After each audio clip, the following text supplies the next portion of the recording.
वालेकुम dear students. Class 10 की chemistry में आज हम यूनिट 12 हाइड्रोकार्बन में physical and chemical properties of alkanes को डिस्कस करेंगे। फिजिकल प्रॉपर्टीज़ में हमारे पास solubility, physical state, melting and boiling point and density आते हैं। अब अल्केन का फिजिकल स्टेट क्या है? स्टूडेंट्स, जो हमारे पास लोअर मेंबर ऑफ अल्केन होते हैं, इनमें जिनमें जिनमें कार्बन आइटम कम होते हैं, वो क्या होते हैं? वो गैसियस स्टेट में एग्जिस्ट करते हैं।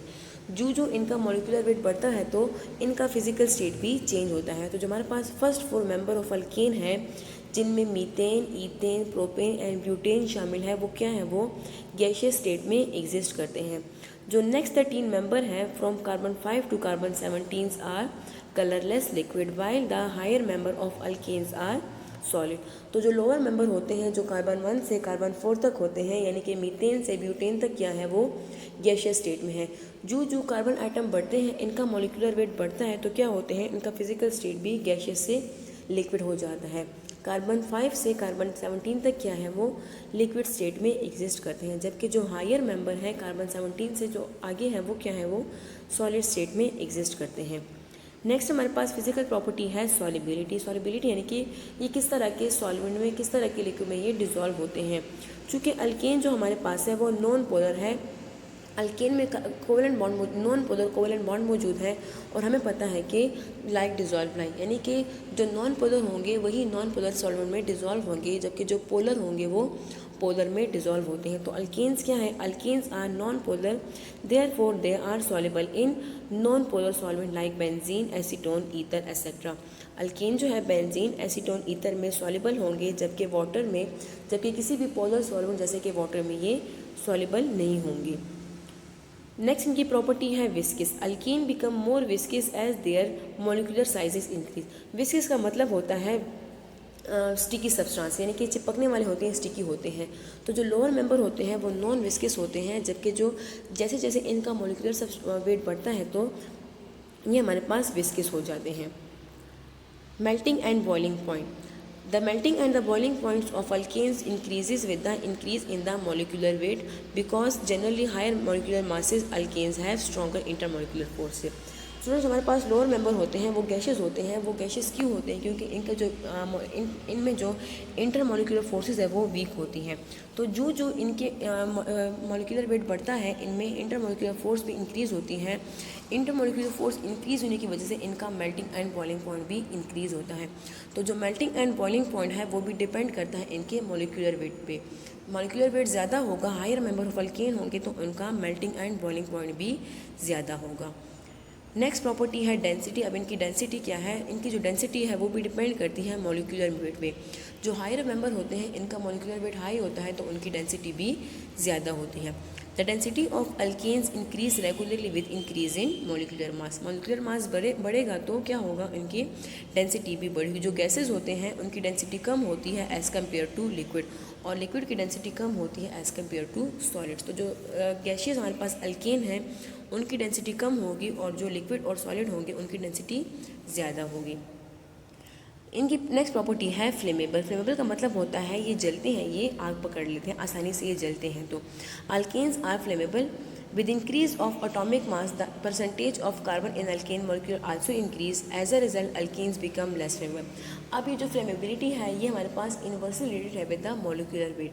जो इनका मॉलिक्यूलर वेट बढ़ता जाएगा, इनकी जो फ्लेमेबल कैरेक्टर है वो क्या होगा? वो डिक्रीज होगा, यानी कि वो लेस फ्लेमेबल होंगे। तो जो लोअर मेंबर हैं, जो मीथेन, ईथेन, प्रोपेन और ब्यूटेन है, वो फ्लेमेबल है, हाई फ्लेमेबल है, जबकि जो हायर मेंबर है वो लेस फ्लेमेबल है। अब देखते हैं इनकी केमिकल प्रॉपर्टीज़ इनकी केमिकल प्रॉपर्टीज़ क्या है, ये केमिकली किस तरह से रिएक्शन करते हैं और केमिकली रिएक्ट करके ये हमें किस तरह के कंपाउंड देते हैं। क्योंकि अल्केन जो है हमारे पास सैचुरेटेड हाइड्रोकार्बन है, इनमें जो कार्बन आइटम है वो डायरेक्टली बॉन्डेड है विद द 4 अदर आइटम, इसलिए अल्केन्स में हमारे पास कोई भी एडिशन रिएक्शन नहीं होती। एडिशन रिएक्शन उन कंपाउंड में होते हैं जिनमें डबल या फिर ट्रिपल बॉन्ड मौजूद हों। चूँकि अल्केन में तमाम के तमाम बॉन्ड सिंगल है, इनमें कोई भी डबल या ट्रिपल बॉन्ड नहीं मौजूद, इसलिए अल्केन में एडिशन रिएक्शन नहीं होती, अल्केन में सब्स्टिट्यूशन रिएक्शन होती है। सब्स्टिट्यूशन रिएक्शन क्या होते हैं? सब्स्टिट्यूशन रिएक्शन हमारे पास रिप्लेसमेंट रिएक्शन होते हैं। इनको हम डिफाइन कर सकते हैं those reaction in which an atom such as hydrogen atom और फंक्शनल ग्रुप विच में बी हाइड्रोक्सल, हैलोजन और any other functional group etcetera is replace by the different functional group. यानी कि ऐसे रिएक्शन जिसमें हमारे पास हाइड्रोजन एटम या कोई भी फंक्शनल ग्रुप रिप्लेस किया जाए और उसकी जगह कोई और एटम आ जाए, ऐसे रिएक्शन को कहा जाता है सब्स्टिट्यूशन रिएक्शन या फिर रिप्लेसमेंट रिएक्शन। सब्स्टिट्यूशन रिएक्शन में हमारे पास एग्जांपल है हैलोजिनेशन रिएक्शन की। अल्केन जो है वो बेसिकली मोस्टली जो है वो सब्स्टिट्यूशन रिएक्शन करते हैं। अब अल्कीन की जो सब्स्टिट्यूशन रिएक्शन है उसमें हमारे पास शामिल है हैलोजिनेशन रिएक्शन। अब हैलोजिनेशन क्या है, हैलोजिनेशन रिएक्शन क्या है? हैलोजन जो है वो हमारे पास ग्रुप 7 के मेंबर को कहते हैं, यानी कि फ्लोरीन, क्लोरीन, ब्रोमीन और आयोडीन क्या है, ये हैलोजन है। The substitution of hydrogen of an alkane by the halogen is called halogen. यानी कि ऐसे रिएक्शन जिसमें अल्केन का जो हाइड्रोजन होता है वो रिप्लेस हो जाए, वो सब्स्टिट्यूट हो जाए बाय द हैलोजन, यानी कि अल्केन का हाइड्रोजन रिमूव हो जाए और उसकी जगह क्या आ जाए, कोई भी हैलोजन आ जाए, तो ऐसे रिएक्शन को कहा जाता है halogenation reaction. The substitution of hydrogen of an alkane by the halogen is called halogenation reaction. जब अल्केन का हाइड्रोजन रिमूव किया जाए, रिप्लेस हो जाए by the any halogen, for example fluorine, chlorine, bromine, iodine, तो ऐसे रिएक्शन को कहा जाएगा हैलोजिनेशन रिएक्शन। अब हैलोजिनेशन रिएक्शन जो है हमारे पास उनकी कंडीशन क्या है, किस कंडीशन के प्रेजेंस में, कौन से कंपाउंड के प्रेजेंस में ये कर सकते हैं। Alkane react with halogen in the presence of UV light and produce alkyl halide and hydrogen halide. जब हम अल्केन का रिएक्शन हैलोजन के साथ करते हैं इन the presence of UV light, यानी कि सनलाइट की प्रेजेंस में जब हम अल्केन का रिएक्शन करते हैं हैलोजन के साथ, तो वो क्या बनाते हैं, वो अल्काइल हैलाइड बनाते हैं एंड हाइड्रोजन हैलाइड बनाते हैं। For example chlorine react with methane in the presence of diffuse sunlight to from chloromethane और मिथाइल क्लोराइड। जब मीथेन क्लोरीन के साथ यूवी लाइट की प्रेजेंस में, सनलाइट की प्रेजेंस में रिएक्शन करता है, तो क्या होता है, CH4 का एक हाइड्रोजन रिमूव कर दिया जाता है और उसकी जगह आ जाता है क्लोरीन, तो CH4 से बन जाता है CH3Cl। इसके साथ जो हाइड्रोजन रिमूव हुआ है वो क्या करता है, वो क्लोरीन के साथ कंबाइन होकर HCl बनाता है। तो हमारे पास CH3Cl बनाता है जो कि हमारे पास है क्लोरोमीथेन और साथ में एसिड हैलाइड यानी कि HCl भी बनता है। अब हमारे पास जो मिथाइल क्लोराइड बना है ये रिएक्शन यहाँ पे स्टॉप नहीं होता, क्योंकि ये रिएक्शन हमारे पास सनलाइट की प्रेजेंस में होता है, तो क्या होता है, ये रिएक्शन स्टॉप नहीं होता और वो हमारे पास फर्दर क्या करते हैं, वो हमारे पास फर्दर रिएक्शन करते हैं और क्या करते हैं, वो मज़ीद हाइड्रोजन को रिप्लेस करते हैं। ये रिएक्शन तब तक कंटिन्यू होता है जब तक हमारे पास मीथेन के या फिर किसी भी अल्केन के सारे हाइड्रोजन रिप्लेस ना हो जाए। मिथाइल क्लोराइड जो है वो फर्दर क्लोरीन के साथ रिएक्ट करता है और वो क्या बनाता है, वो हमारे पास बनाता है डाइक्लोरोमीथेन। डाइक्लोरोमीथेन फर्दर रिएक्ट करता है क्लोरीन के साथ और वो बनाता है ट्राइक्लोरोमीथेन। ट्राइक्लोरोमीथेन फर्दर क्लोरीन के साथ रिएक्ट करता है, बनाता है टेट्राक्लोरोमीथेन। चूँकि अब यहाँ पे क्या है, हमारे पास सारे हाइड्रोजन रिप्लेस हो गए, तो रिएक्शन यहाँ पे स्टॉप हो जाता है। CH3Cl जो कि है हमारे पास मिथाइल क्लोराइड या फिर क्लोरोमीथेन, जब क्लोरीन के साथ रिएक्शन करता है तो क्या होता है, इसमें सेकंड हाइड्रोजन भी रिप्लेस हो जाएगा, तो क्या हो जाएगा, हमारे पास CH2 रह जाएगा। CH2Cl हो जाएगा, जो हाइड्रोजन चला गया है उसकी जगह भी क्लोरीन आ जाएगा, तो हमारे पास CH3Cl से बन जाएगा CH2Cl2। क्या करना है, हमने हर स्टेप में हाइड्रोजन को रिमूव करना है और हाइड्रोजन की जगह हमने ऐड करना है क्लोरीन। तो पहले स्टेप में क्या हुआ, CH4 है, एक हाइड्रोजन रिमूव हुआ, CH3 आया, जो एक हाइड्रोजन रिमूव हुआ उसकी जगह क्या आ जाएगा, Cl, तो हमारे पास CH4 से बन जाएगा CH3Cl।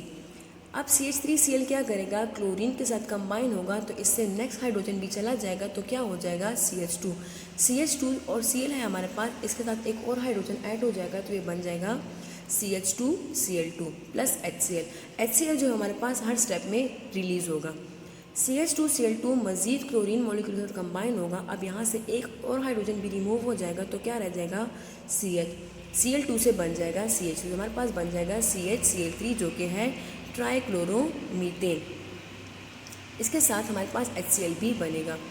CHCl3 हमारे पास जो है ट्राइक्लोरोमीथेन जो है ये मज़ीद क्लोरीन के साथ कंबाइन होकर क्या बनाएगा, टेट्राक्लोरोमीथेन, यानी कि जो एक हाइड्रोजन है वो भी रिमूव हो जाएगा, उसकी जगह भी क्लोरीन आ जाएगा, तो CCl4 प्लस HCl हमारे पास रह जाएगा। तो हमारे पास जो CH2Cl2 है हमारे पास डाइक्लोरोमीथेन है जो CH3 हमारे पास ट्राइक्लोरोमीथेन, ये डाई नहीं, ये ट्राइक्लोरोमीथेन है, और जो CCl4 है ये टेट्राक्लोरोमीथेन है। तो हमारे पास हेलोजनेशन में क्या होता है, हेलोजनेशन में जो अल्केन के जो हाइड्रोजन है वो रिप्लेस हो जाते हैं बाय द हेलोजन एटम और the reaction is take place in the presence of sunlight. हमारे पास अल्केन की केमिकल प्रॉपर्टी है कंबशन। कंबशन हमारे पास बर्निंग प्रोसेस है, इसको हम डिफाइन कर सकते हैं, the burning of a compound in the presence of oxygen is called combustion. जब हम किसी कंपाउंड की बर्निंग करते हैं, इसको हम जलाते हैं ऑक्सीजन या फिर हवा की प्रेजेंस में, ऐसे बर्निंग को कहा जाता है कंबशन। अगर हम किसी कंपाउंड की ऑक्सीजन की एब्सेंस में, एयर की एब्सेंस में बर्निंग करते हैं तो ऐसे बर्निंग को कहा जाता है डिस्टिलेशन। तो क्या फ़र्क है कंबशन और डिस्टिलेशन में? कंबशन में बर्निंग होती है in the presence of oxygen, जबकि डिस्टिलेशन में बर्निंग होती है in the absence of oxygen. अब अल्केन जो है वो हमारे पास कंबशन प्रोसेसेस करते हैं। अल्केन्स रिएक्ट विद ऑक्सीजन और air at high temperature to form carbon dioxide, water vapour and release large amount of heat. जब हम अल्केन्स का रिएक्शन करते हैं ऑक्सीजन के साथ, ऑक्सीजन की प्रेजेंस में इसको जलाते हैं, इसको हीट प्रोवाइड करते हैं, तो वो क्या करते हैं, वो हमारे पास कार्बन डाइऑक्साइड, वाटर बनाते हैं। इसके साथ साथ इस प्रोसेस के दौरान हीट भी रिलीज़ होती है। इस अब अल्केन्स की कंबशन के दौरान जब हीट रिलीज़ होती है, इसको एज अ फ्यूल इस्तेमाल किया जाता है। फॉर एग्ज़ाम्पल हमारे पास जो नेचुरल गैस है, जो मीथेन है, जो घरों में आती है, जो सुई गैस है, जब उसको हम जलाते हैं तो क्या होता है, वो हमें कार्बन डाइऑक्साइड और वाटर वेपर्स देते हैं। इसके साथ साथ हीट भी रिलीज़ होती है। उस हीट को हम कहाँ इस्तेमाल करते हैं, इस हीट को हम घरों में कुकिंग पर्पसेस के लिए इस्तेमाल करते हैं। अब हमारे पास जो कंबशन है ये दो तरह का है, एक है कंप्लीट कंबशन और एक है इनकम्प्लीट। अब हमारे पास जो एक्सेस ऑफ एयर हो, यानी कि जो ऑक्सीजन है वो हमारे पास एक्सेस अमाउंट में हो, तो क्या होगा, अल्केन जो है वो कम्प्लीटली बर्न होंगे। Alkanes burn completely in the presence of excess amount of air और oxygen and give carbon dioxide, water and heat. इस दौरान क्या होता है, जब अल्केन की कंप्लीट कंबशन होती है तो कार्बन डाइऑक्साइड, वाटर और हीट रिलीज़ होती है और इस हीट को एज अ फ्यूल इस्तेमाल किया जाता है। अब अगर हमारे पास ऑक्सीजन या फिर एयर की जो वो हमारे पास एक्सेस अमाउंट में नहीं है, लिमिटेड सप्लाई है ऑक्सीजन की, तो क्या होगा, उस दौरान इनकम्प्लीट कंबशन होगी। In a limited supply of oxygen, incomplete combustion of alkane take place which produce carbon monoxide, water and carbon. क्या होता है, हमारे पास कुछ कार्बन जो है वो अनबर्न रह जाता है और साथ साथ कार्बन मोनोऑक्साइड और वाटर गैस भी रिलीज़ होती है। इस दौरान क्या होता है, इस दौरान हीट रिलीज़ नहीं होती। अब ऐसे केमिकल रिएक्शन जिसके रिजल्ट में हमें हीट रिलीज़ होती है, हीट प्रोड्यूस होती है, ऐसे केमिकल रिएक्शन को एक्सोथर्मिक रिएक्शन कहा जाता है। जो कंबशन रिएक्शन है वो हमारे पास एक्सोथर्मिक है। एक्सोथर्मिक कौन से रिएक्शन होते हैं, those reaction in which heat is release into the surrounding. ऐसे केमिकल रिएक्शन जिसके दौरान क्या होता है, हीट रिलीज होती है, उनको एक्सोथर्मिक रिएक्शन कहा जाता है। कंबशन क्या है, कंबशन एक्सोथर्मिक रिएक्शन है। जबकि ऐसे केमिकल रिएक्शन जिनके दौरान हीट रिलीज़ नहीं होती बल्कि हीट एब्जॉर्ब होती है, उनको एंडोथर्मिक रिएक्शन कहा जाता है। तो स्टूडेंट, हमने अल्केन्स की दो केमिकल प्रॉपर्टीज़ पढ़ी, एक पढ़ी हैलोजिनेशन और सेकंड पढ़ी कंबशन। नेक्स्ट लेक्चर में हम इंशाल्लाह अल्कीन्स को डिस्कस करेंगे। शुक्रिया।